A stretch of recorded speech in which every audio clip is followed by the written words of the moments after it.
I've asked this question to my parents a number of times with no clear answer, but when will COVID end and when will life go back to normal? Yes, it's the question we're all asking ourselves. Norman, we'll go to you on that. Well, Finn, my sympathies with your parents, because nobody can answer that question. COVID will never end. The virus is with us for the rest of our lives. It's not going to disappear. It'll change as time goes on. So what's going to happen is that we'll get immunised, and when enough of us are immunised, probably 90–95% of us are immunised, then very few people are going to get sick with this virus, and life will go back to some semblance of normality. And then what happens is we'll learn to live with this virus and not get anxious about it, and it'll be like a bit like influenza, where it comes and goes each year. And maybe one year we've got a bad year of COVID, and one year we've got a good year, and every year you're probably going to have a jab with both COVID and flu to keep you topped up with your immunity. And that's the way it's going to be. We won't be wearing masks forever, but we will for some time to come into 2022. But in early 2022, we should be able to travel both within Australia and internationally. Anthea, I know that you believe that we've really got to move quickly now on adjusting our thinking away from COVID zero and donut days. So is that the version of normality we need to start talking about? Well, I think, Virginia, we have to look at the situation as it is continually as we go through the pandemic and understand what's changing and what we're going to do next. So you've talked about, do we look to a different plan? And I think that's something that definitely is being talked about here in Australia now. We've heard some dialogue about it. Because if we look to the world globally and we look at the Northern Hemisphere, who are travelling a season or so ahead of us, we haven't seen a successful example of elimination as a longer-term solution. There are absolutely benefits and harm minimisation as a result of having aggressively suppressed the virus, and we have saved a lot of lives without a doubt here in Australia having done this up until this point. But we have to keep re-evaluating. This is the challenge. Everything moves as soon as a decision is made or a plan is set or a model is built. Some of the game changes, and that's been the challenge for our leaders. So at this point now, we still have to look forward and say, do we have to pivot towards a way through? Can I just add to that? Because we've heard a lot of distress from Arth and Petria and the children about the anxiety and frustration and with the schooling and the fear of going back to school, which is really heartbreaking to sort of hear that distress. And so what we really need to hear, and I'm speaking here as a parent and as a wife of a teacher, that we really need to have a plan that we can hear from our leaders in terms of their plan for schools and to alleviate this distress, because a lot of the usual things that we have in our lives to make us feel better have been taken away. And for children and for teenagers, that is school. And what has been really clear in this pandemic is that schools do more than just educate children. They do, there's so much more for mental health, for their social development, for feeling positive about and having a life.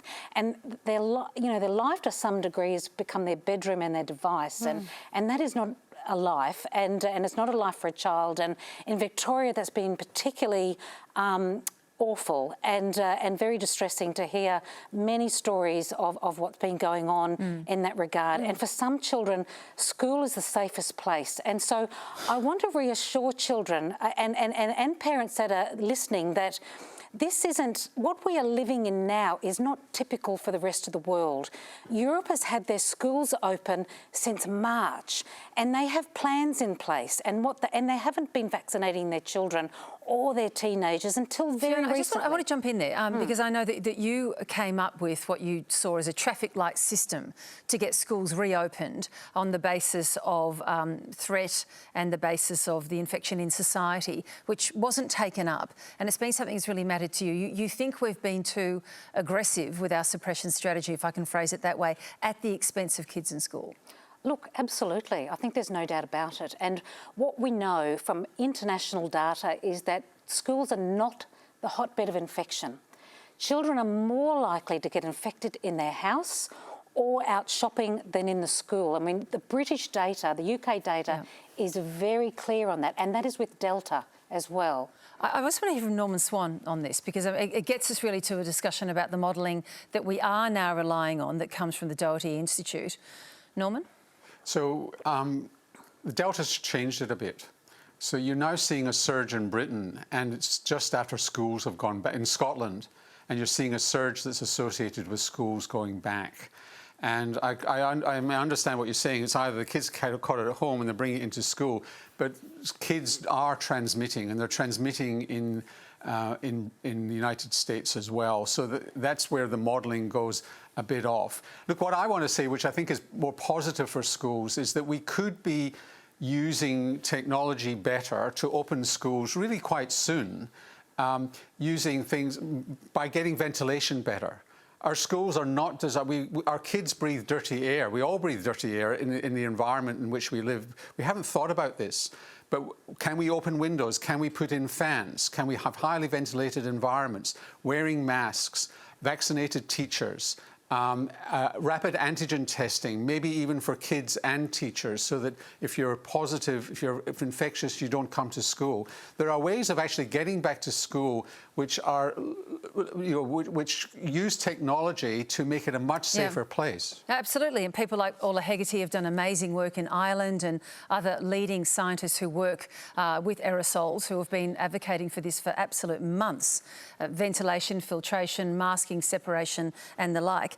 Anthea, none of that has been picked up and has been taken up. None of that's been worked into the programs that we're looking at to reopen, to open schools safely again, to get kids back. Is that frustrating to you and to the place like the Children's Hospital that it's not been put front and centre? I think it's time for it to be put front and centre, Virginia. I will absolutely say that. We've talked a lot today about vaccination, and obviously that is one enormous tool in the toolkit to help make school a safe place for children. Vaccination of children when it's ready for them in the younger age groups, and for those older kids, as we've talked about today, as soon as it can happen, really. But it doesn't sort of stop and start and finish there. There's vaccinating everyone around the child, which we've just heard about from Norman. There's all the other things that can happen in schools around masks, around ventilation. And we're hearing from our leaders that schools won't stay shut one day longer than they have to. So the minute we're ready to open, the kids will be there. Well, we need to be ready for that to be a safe experience, and that is going to take time, and it needs to start now. Yeah, but they say that, but they don't plan for it. Correct. There's no planning for it. It's, using my phrase again, it's clod hopping, where we've got this programmatic inefficiency and slowness, and they all talk, but there's no action. There's one thing that I did want to raise, though, and we've sort of touched on it, which is the fact that children, as yet, and it's a great thing, are not getting seriously ill from the disease. Can I just bring in a little bit of a caution and a caveat, I guess? I remember being told this right back at the beginning of the pandemic last year. Oh, children don't catch it, they won't catch it. Oh, and they won't pass it on. And gosh, it turned out that they could. We don't actually know yet. There are high numbers of children getting infected with the disease overseas, particularly in the United States, about 200 hospitalisations a day there at the moment. We don't know yet, Fiona, long term, whether, even if they catch it and it's only mild, as Norman says, whether down the track that might not be a serious thing. Yes. Well, just a couple of things. Just going back to what Norman was saying about the infections in schools in the UK, they did 6 surveys every month, and they found that in the Delta in June, in the survey of schools where they looked at thousands of children, thousands of teachers, thousands of secondary school students, they found that less than 0.4% were positive. And so we have to get this in perspective, because we hear about every outbreak in a school and we think, oh my goodness, every child in the school has been infected. That is actually not the case. It might be one outbreak in the school, but there might only be half a dozen odd kids. So that's one issue to just sort of talk about. In terms of the long-term effects... Just quickly. Yeah. So in terms of long COVID, when we think about long COVID, this is persistence of symptoms. It's very different in children than adults. In adults, it sounds like, it is very serious and there's multi-organ damage and horrible things. But in children, because their immune systems are so different, when we talk about long COVID in children, it's things like fatigue, feeling anxious, loss of taste, and things like that, and a sore That's still throat. stuff you'd like to avoid in a child, isn't it? Yes, Arthur's exactly. nodding here. Like, you know. Yes, but Virginia, when we get it in perspective, this happens to other viruses as well. It's not just COVID, you see. There's other viruses. And when we look at common viruses that paediatricians really are busy about, and Anthea, you can tell us even more, you know, there's 6,000 admissions every year from RSV, the respiratory syncytial virus, and that is what really worries paediatricians. We do have to keep COVID in context. It's not to say that any harm isn't something we want to avoid for children. Absolutely it is. But we, as people out in the community, we haven't heard about all the other things that make kids sick and that kids get injured from and turn up in hospital for regularly. So we need to think about it in the context of that.